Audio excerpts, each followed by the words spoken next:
The Trump administration is demanding UN humanitarian agencies that receive or disburse U.S. funding fill out a questionnaire disclosing any ties to communism, socialism, or anti-American beliefs, according to U.S. and UN officials, and a copy of the survey obtained by the Associated Press.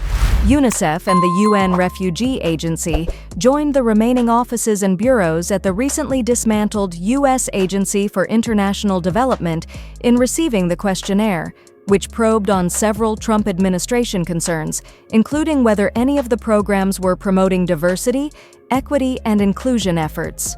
It was unclear how widely the administration sent the survey, which was verified by a current USAID staffer, a U.S. official, and 3 UN officials. I'm aware from some of our colleagues that a number of agencies have received these types of questionnaires, UN spokesman Stephane Dujarric told reporters Thursday when asked about the survey. The other officials spoke about the document on condition of anonymity for fear of reprisal.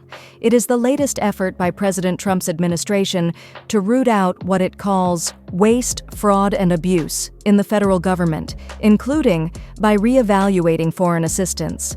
Secretary of State Marco Rubio said the administration has cut 83% of programs overseas run by USAID, the main U.S. foreign aid agency.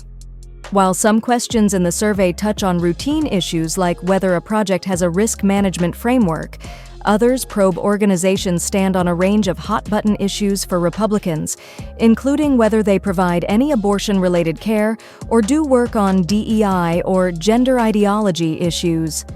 The questionnaire asks respondents to confirm that this is not a climate or environmental justice project, that the organization encourages free speech, and that it does not work with entities associated with communist, socialist, or totalitarian parties, or any party that espouses anti-American beliefs.